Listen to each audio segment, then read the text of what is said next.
আচ্ছা চলো আজকে আমরা কমপ্লিটিং সেন্টেন্সটা শিখবো একেবারে সহজ নিয়মে। আমরা কমপ্লিটিং সেন্টেন্সটা অর্থ কি, আমাকে একটা অংশ দেওয়া থাকবে, আমাকে পরের অংশটা কমপ্লিট করতে হবে, ঠিক আছে?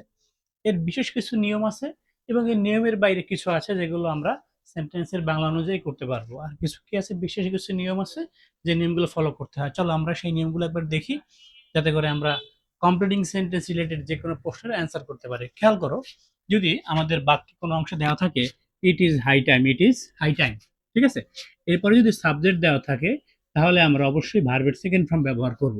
আর যদি ইট ইজ হাই টাইমের পরে সাবজেক্টটা না থাকে, তখন আমরা টু প্লাস ভিওন ইউজ করব। যেমন দেখো, it is high time we changed our bad habit. দেখো এখানে কি রয়েছে, সাবজেক্ট রয়েছে, এর জন্য কি করলাম, ভার্বের সেকেন্ড ফর্ম ব্যবহার করলাম। কিন্তু দেখো ইট ইজ হাই টাইম এরপরে কিন্তু সাবজেক্ট নাই, এর জন্য টু প্লাস ভিওন ইউজ করলাম, ঠিক আছে? তাহলে it is high time we changed our bad habit, it is high time to control কি করাপশন, ঠিক আছে?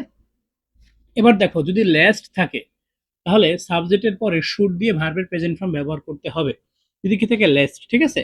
দেখো ওয়ার্ক ফাস্ট, দ্রুত হাঁটো, lest you should miss the train.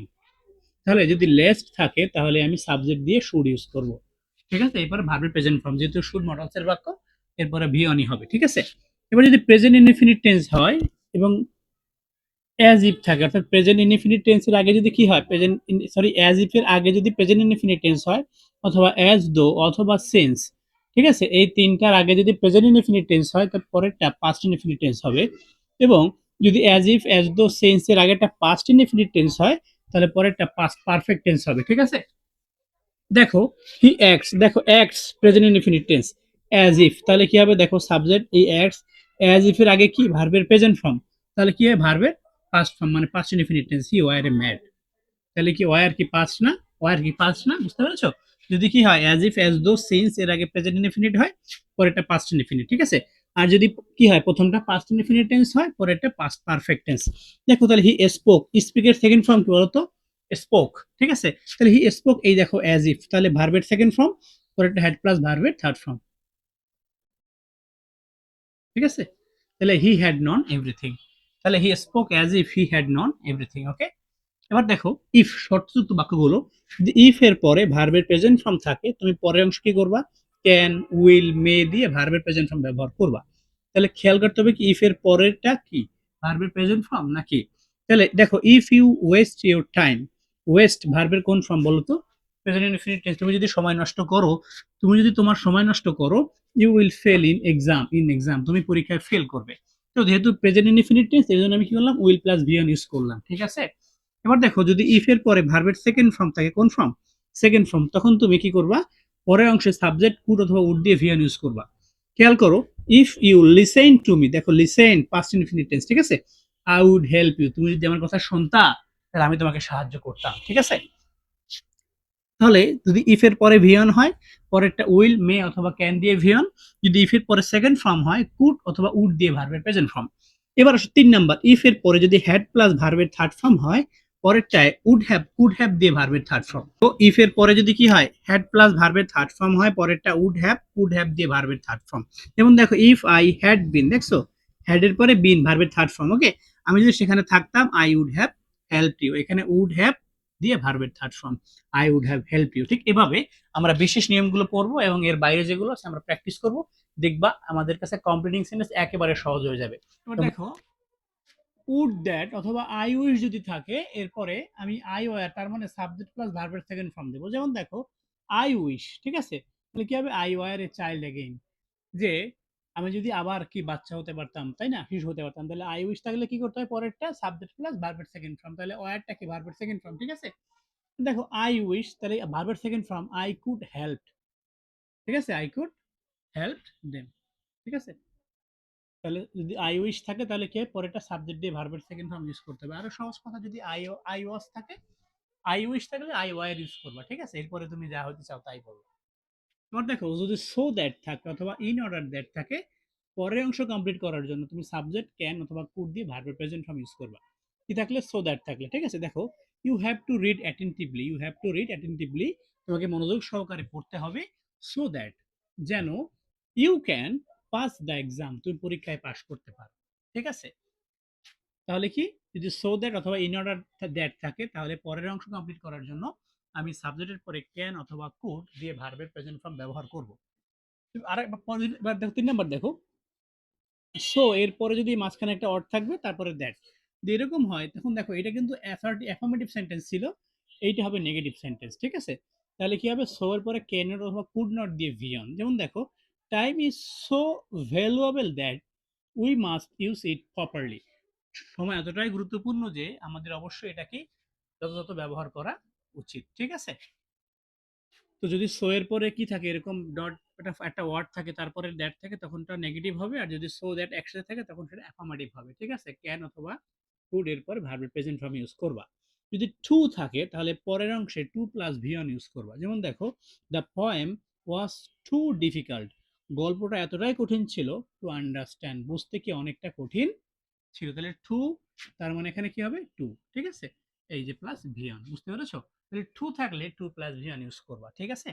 দেখো আই ওয়াজ, দেখো আই স, আই কি হবে দেখো তো, I saw a snake, I saw a snake while ওয়ালকিং ইন দ্য গার্ডেন। যেমন দেখো আমি বলছি কি হোয়াইল এর পরে ভার্বের সাথে আইনি যুক্ত করতে হয়। তাহলে আই স এ স্নেক, আমি একটি সাপ দেখেছিলাম। হোয়াইল যখন ওয়ালকিং ইন দ্য গার্ডেন, যখন বাগানে হাঁটছিলাম আমি একটি সাপ দেখেছিলাম। ঠিক আছে? তো হোয়াইল থাকলে ভার্বের পরে আইনজি যুক্ত করবা। ঠিক আছে? এবার দেখো যদি উইল ইউ মাইন্ড যদি কি থাকে, উইল ইউ মাইন্ড অর্থ কিছু না, কিছু যদি কিছু মনে না করো। উইল ইউ মাইন্ড অর্থ কি? যদি কিছু মনে না করো। আর উইথ এ ভিউ টু অর্থ লক্ষ্যে। এই দুইটার পরেই ভার্বের সাথে আইনজি যুক্ত করতে হয়। যেমন দেখো, উইল ইউ মাইন্ড কিছু মনে না করলে giving me your phone number, কিছু মনে না করলে কি করো তোমার নাম মোবাইল নাম্বারটা দাও। তাহলে দেখো এই যে গিভ হয়ে গেল কি গিভিং, উইল ইউ মাইন্ড হওয়ার কারণে। তোমাকে এই রুলস গুলো একটু মুখস্থ করতে হবে এবং প্র্যাকটিস করতে হবে, দেখবা যে তোমার কাছে কমপ্লিটিং সেন্টেন্স একেবারে সহজ হয়ে যাবে। দেখো যে এন্ড, দেখো and or but that as since because though although till until who which when where ইত্যাদি থাকলে উভয় পাশে একই টেন্স হবে। খেয়াল করো, যদিও Bangladesh is a small country, যদিও বাংলাদেশ একটি ছোট দেশ, দেখো এটা কি প্রেজেন্ট। ঠিক আছে? তাহলে it has a large population, দেখো হ্যাজ এটাও কি প্রেজেন্ট। যদিও বাংলাদেশ একটা ছোট দেশ কিন্তু কি এর অনেক জনসংখ্যা রয়েছে। ঠিক আছে?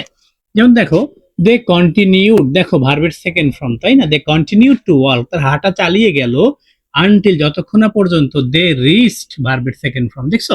তাহলে এখানে কি লেখা আছে? আনটিল, এর জন্য উভয় পাশে একই টেন্স ব্যবহার করছি। ঠিক আছে? তাহলে they continue to walk until they reach this destination, লক্ষ্যে পৌঁছানো পর্যন্ত তারা হাঁটা চালিয়ে গেল। দেখো আই ডোন্ট নো, দেখো ডোন্ট তার মানে প্রেজেন্ট ইনডিফিনিট টেন্স। ঠিক আছে? আই ডোন্ট নো আমি জানি না হোয়ার হি লিভস, দেখো লিভস প্রেজেন্ট ইনডিফিনিট টেন্স। ঠিক আছে? তাহলে যেখানে হোয়ার দিয়ে যুক্ত হওয়ার কারণে এখানে কি হয়েছে? দুইটা একই টেন্স হয়েছে। ঠিক আছে? আমি জানি না সে কোথায় থাকে। দেখো হোয়েন দিয়ে যুক্ত হয়েছে, হোয়েন যখন আই ওয়েন্ট হোম, ওয়েন ভার্বের সেকেন্ড ফর্ম। ঠিক আছে? হোয়েন আই ওয়েন্ট হোম, যখন আমি বাড়ি গেলাম, my mother was cooking past tense. ঠিক আছে? পাস্ট কন্টিনিউয়াস, তাহলে কি একই টেন্স হইলো, পাস্ট টেন্স। ঠিক আছে? এবার দেখো অ্যাজ সুন অ্যাজ এর পরে যদি ভিয়ন থাকে তার পরেরটাও ভিয়ন হবে। যদি ভিয়ন হয় তাহলে উইল প্লাস ভিয়ন হবে। ঠিক আছে? যেমন দেখো as soon as the thief saw, ভার্বের সেকেন্ড ফর্ম। দেখছো যেই মাত্র কি চোর পুলিশকে দেখলো, হি র্যান, ভার্বের সেকেন্ড ফর্ম। স ভার্বের সেকেন্ড ফর্ম, র্যান ভার্বের সেকেন্ড ফর্ম, র্যান পালিয়ে গেল। ঠিক আছে? আবার দেখো অ্যাজ সুন অ্যাজ যেই মাত্র the rain stops, present indefinite tense, যেই মাত্র বৃষ্টি থামে, I will go to play, আমি খেলতে যাব। তাহলে এই কয়টা নিয়ম যদি তুমি মনে রাখো এবং এর বাইরে কিছু আছে যেগুলো তুমি স্বাভাবিকভাবেই পড়তে বুঝতে পারবা, যেরকম যদি বলি যে trees are very important, trees are very important for our own sec.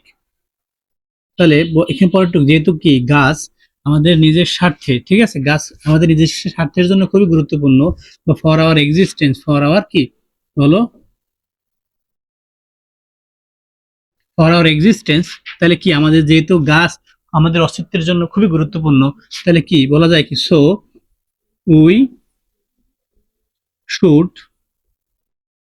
Plant more and more trees. এইভাবে কিছু আঁকবে। ধরো এই নিয়মের বাইরে একবার যেগুলো তুমি পড়লেই বুঝবা, যে তুমি যদি জাস্ট এটা বাংলাটা বুঝো তাহলে কি তোমার অপরের অংশ অটোমেটিক করে ফেলবো। যেমন কি বললাম, যে গাছ আমাদের অস্তিত্বের জন্য খুবই গুরুত্বপূর্ণ, সুতরাং কি কোনো নিয়ম লাগবে এখানে বলো, সুতরাং কি আমাদের বেশি বেশি গাছ লাগানো উচিত।